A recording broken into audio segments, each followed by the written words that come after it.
own, given that the counter pick is going to be there and available. They're going to go right in for the Shadow Fiend here, and then does not take long at all. Yes, I think they went away for game number 1.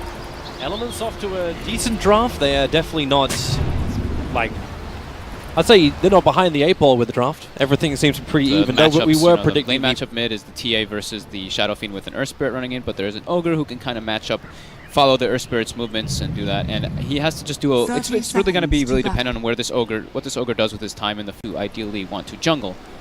Yeah, but they had no other option, right? Like when we're looking at the drafts, like, well, Darkseer got taken out in the second phase. You don't really have much of another choice.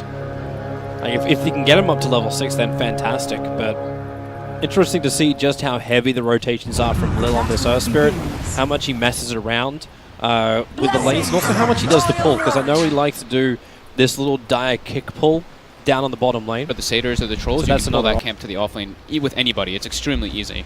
I think is not really what was intended for that camp, but it is very strong. LeBron going for a level 1 smoke courier snipe. Yeah, this is... It could be pretty big if you can pull it off, just because it's going to delay up no one's bottle. But Lil's already looking for a kill, so he's going to roll himself forward, looking for that kill on the SF. The distance is too much, but there's Courier Sniper still waiting. Does he have enough damage with the boots? He should be able to. Yep, there's 2 hits, and say goodbye to Virtus.pro's Courier early on. As well as Cole up a long way. They start with Solo just throwing back the SF, but Lil actually misses the roll. The kick will be off target as well. Solo still got that Feybolt level 1, but they don't have enough damage to kill off the SF. So the gank will fail with a big miscommunication, and he should still go down. They still have another roll. They have Fadebolt up too. Yeah, Cole's going to die here for sure. Yep. One last hit, and Solo will take the first blood. Yeah, so he doesn't want to give too much support. Solo stealing the enemy bounty rune and making a rotation toward mid. Cole sitting quite low, and his bottle's empty. Yeah, he might have been thinking about doing a bottle run, but it's a little too late for that. Picks up a haster on the TA in the top lane, and he's going in. Well, Cole's low enough, so yeah, no one with 3 points up in refraction actually uses the deny on the melee creep to get the first bit of sideblade damage onto the SF, and it's a very quick, easy 2 hits after that. Hero's there for, so that's not his job. So the tier 1's going to be extremely difficult for them to really defend versus VP's lineup. Mitch is going to finally TP out, and I was wondering how long this would take. The Kree wave on the bottom hasn't pushed out far enough, so he can't just combo with the Lifestealer with Infest straight away. But they know that Lil is down here farming, so there's an opportunity for a kill. But if Mitch starts with his attack, Lil's going to have time to react. And that's his issue, and that's exactly what happens. But no, the kick and the stun is actually all in range, so he's rolling boulders into Elements. Easy skills for the stuns. And then, of course, Requiem from Shadow Fiend. Swift ending does get scouted out. Rage gets stolen. That's a very nice defensive ability for Rubik as well. Mid lane, this could be where no one gets pressured here. Yeah, he gets stunned. His refraction charges it down. He got 2 bottle charges up his sleeve, but he needs extra help. Park's going to be there. Triggers off the Guardian Angel, and no one wants to try and start fighting. With that sideblade damage, they've got to stop walking in a straight line. They're taking too much extra spill damage. And no one's already got his refraction up. Now in comes Swiftning, in through the back end. He wants to try and bring down the Omni, but there's just too much damage with Earth Spirit fighting. With that sideblade damage, they've got to stop walking in a straight line. They're taking too much extra spill damage. And no one's already got his refraction up. Now in comes Swiftning, in through the back end. He wants to try and bring down the Omni, but there's just too much damage with Earth Spirit turning on the Magnetize. Both Goggy as well as Mish just have to roll out of here, but Lil rolls in right on top of the Lion, onto the Eclipse as well. The damage is so heavy from Virtus.pro, and Solo is here to make sure the SF cannot even escape. Ramsey's with a triple kill. This was a fight that was starting on bottom lane with VP pressuring, and they bring every man to the like a drum. But having that bracer lets you not be able to get solo picked off by the Nyx Assassin. So then at least he can react to Mitch. They see Mitch. Yeah, they have the sentry. They know he's there. And now all they need to get is Solo to pick him up. The Spike Cappers create a little bit more space. Spike Cappers actually stolen by Solo. Rolling boulder forward. Mitch moved up north.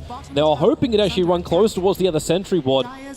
Mitch is very lucky. He'll end up surviving. Not enough damage from the Magnetize. Lucky that Lil ran out of stones, because it seemed like Lil had an idea of which direction he went, but yeah, no stone in the top lane, but losing a tower bottom now. The whole entire jungle access is VP's now for the Radiant side. Yeah, and VP would just keep going with it. Like, take the tier 2 tower out, move all the outer towers. It's just very efficient, and this is the style of Dota and the position of Dota you really want to be in this current patch, because this opens up shrines. This opens up everything. I mean, versus the Shadow Fiend too. Like, Shadow Fiend is now basically has nowhere to farm, because he doesn't want to go play in the aggressive side, opposite side. Smoke's actually map spotted by that one of the obs wards in the mid lane. They did get a sentry down, so they know that one ward is there, but I believe Virtus Pro knows something is up. Yeah, since they are just pinged smoked it. on the high ground. They just pinged it and changed the wards over from Solo Stash. Maybe not that great. He put down the Observer ward. He got the secondary sentry, so he saw Mitch for a moment, pick up the live stealer, throw him back he's in. silenced. No one. Oh, with the kick as well. So much damage. No one is going to tear apart this Elements lineup. A double kill for him. Even Rubik stealing Infest, so he jumps inside the Templar Assassin. Assassin. Like to try to go for that type of initiation play. He just was running in as a life stealer. He gets picked up instantly by Solo. Beautiful silence from Lil from the Geomantic Grip and Geomagnetic Grip. Hard one to say sometimes. And a nice 3-man stunner afterwards. But yeah, just VP seeming to know everything that's going on from Elements, and Elements unable to really get any ground in this game. Blessings upon a loyal It's going to be a hard thing for them to pull back as well. The change in Ramsey's creep, so obviously he dropped out the Centaur, but picks They up the are Ogre Frost. very keen on having sentry wards on 2 or 3 heroes on VP. Wouldn't be surprised if we see them pick them up a gem, even very, very shortly, take out the shrines, take a gem, and then that could be their avenue to go to the high ground, but they're not even waiting. It's fight time. Like, he actually needs Nio to fight right now, TP back, maybe just hold on to the buyback. But this tier 3 tower, okay, well, LeBron didn't survive long. Ogre is meant to be one of the tankiest support heroes in the game.